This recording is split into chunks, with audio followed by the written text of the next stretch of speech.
This is in terms of, you know,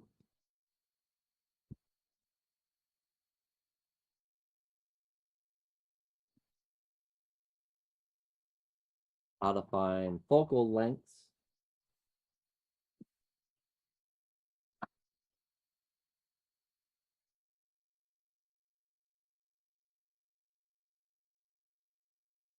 From radii.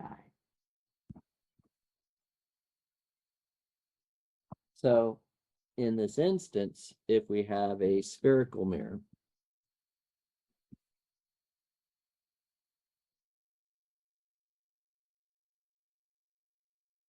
these are super easy, right? The focal length is half the radius of curvature. And you pick the plus for converging and the minus for diverging. So easy peasy. Thin lenses, not so much.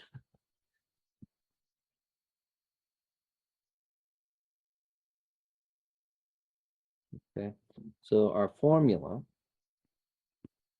1 over the focal is n minus 1 times 1 over R1 plus 1 over, oh, so minus 1 over R2.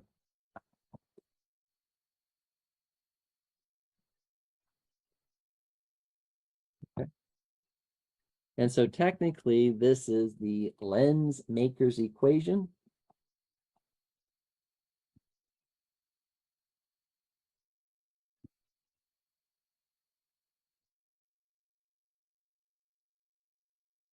And this one is for a lens in air. More complicated if it's not in air, but we're not really doing this one anyway, so it's all good. So this is the focal length of our lens.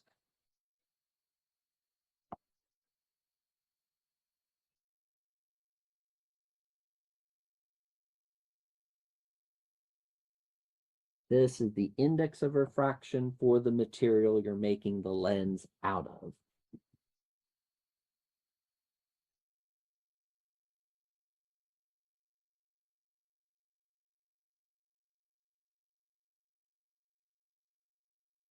Okay. And then R1 is the radius of curvature of the front surface.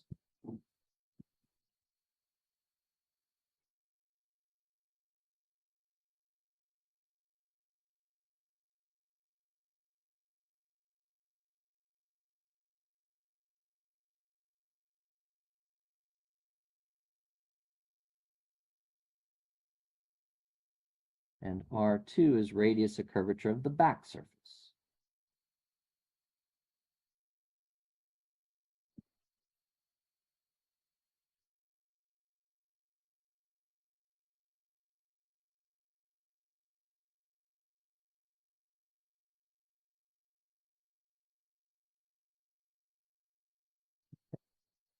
Now, there's a sign convention.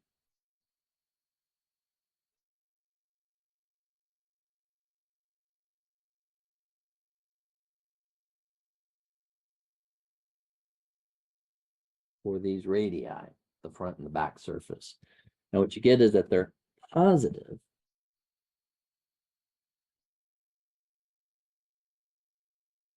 if the center curvature is on the back side of the lens.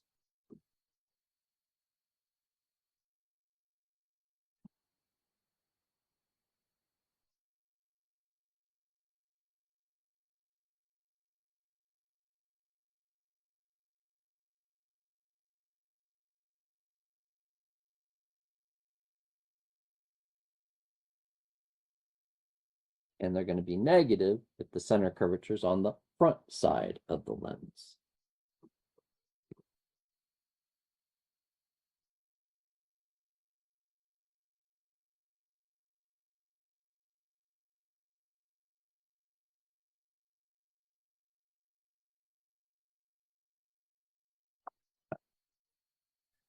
All right, so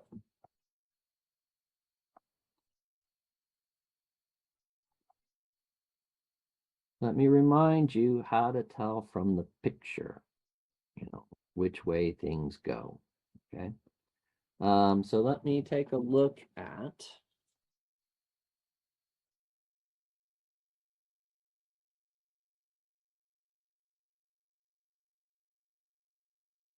this little problem here in the book. Okay. So these four lenses, and they're marking radii of curvatures. Okay. But let's look at this first one. This is biconvex, bows out on both sides. So it is thick in the middle, thin on the ends. Is this one a converging or a diverging lens? That one right there. Does it converge or diverge?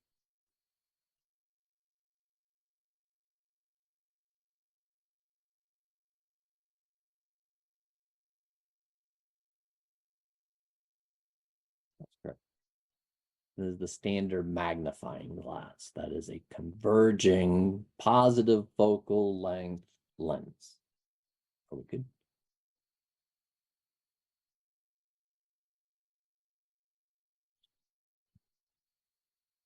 Let's look at this one. So this one is convex, bows out, and then this is flat. So they call that plano convex. So this is a plano convex lens. But if you look at it, will it converge or will it diverge? So you got to compare the middle of the lens to the ends. Because if it's thick in the middle and thin on each end, it'll converge. If it's thin in the middle and thick on each end, it'll diverge. So what do you see?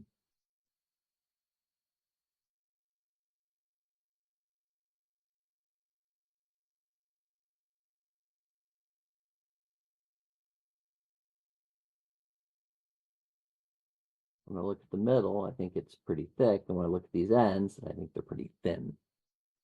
So both of these are going to converge. Are we good? So converge again. Like I said, this is biconvex. This is plano convex. This one, which goes in on each side, this is biconcave. Notice how thin it is in the middle and how thick they are on the end. So is that one going to be a converging or a diverging lens? That part C. Yeah. This is a definite diverge. Okay. This one is tough because this is called a meniscus lens. So they both curve the same kind of way. But when I look in the middle and I compare it to the end here and the end there, I think this middle is thicker than those two ends. So this is kind of how you'd make a contact lens for like corrective vision. So would this look more like it's converging or diverging?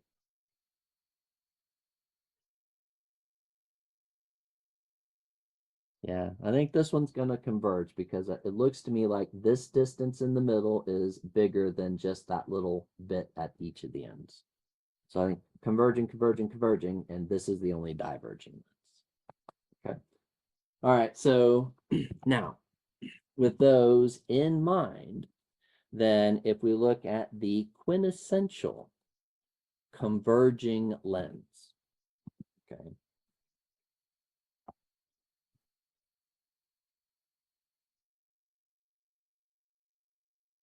the quintessential converging lens is biconvex, bows out on each one. And so if I were to go in, and what you'll notice is we can extend. So this is the back surface, right? And then this is the front surface. Okay. So if I take that front and I make it into a circle,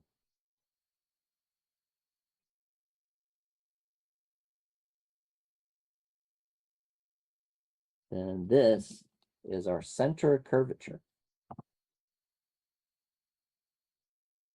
So for this front surface, so this is R1.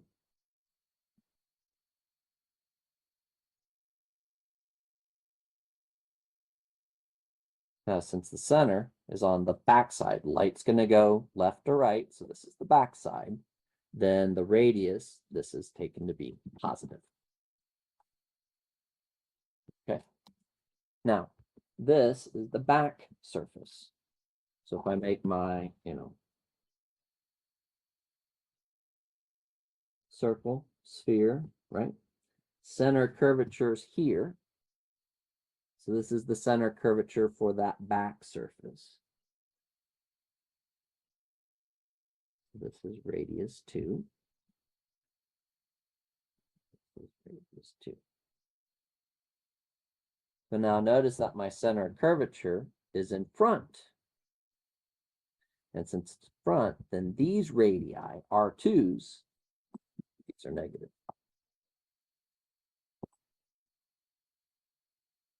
Okay.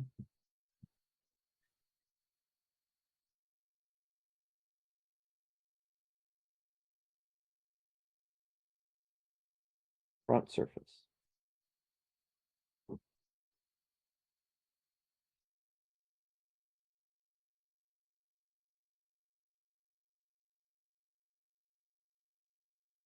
Back surface.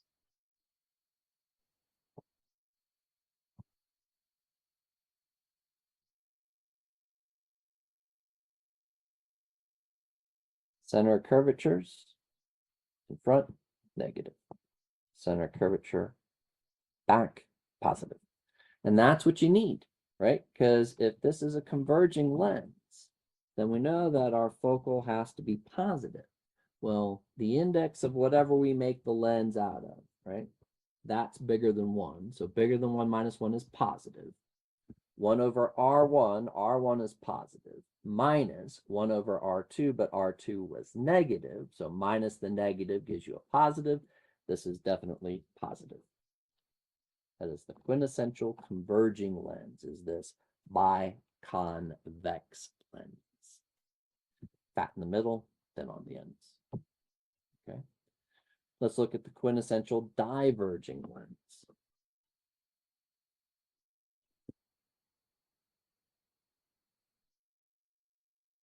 Well, we know that that focal is going to be negative, right?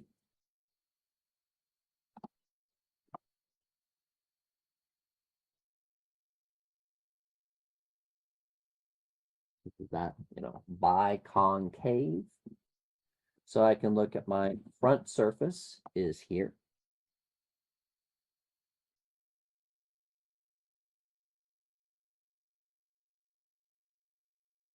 Center curvature is there. Radius of curvature is here. And here if you want.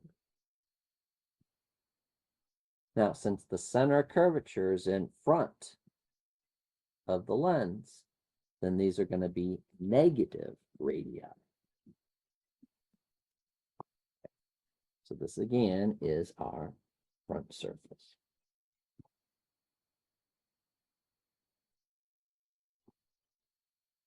This is the back surface. So when I make my sphere, circle, sphere, center curvature is here.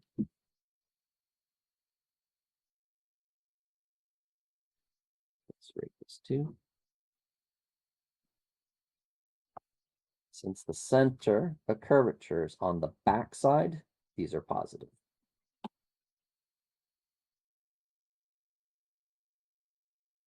So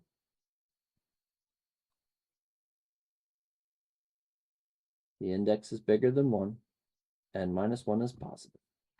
1 over R1, well, R1, since the center is in front, R1 is negative, so this is 1 over negative, minus 1 over R2.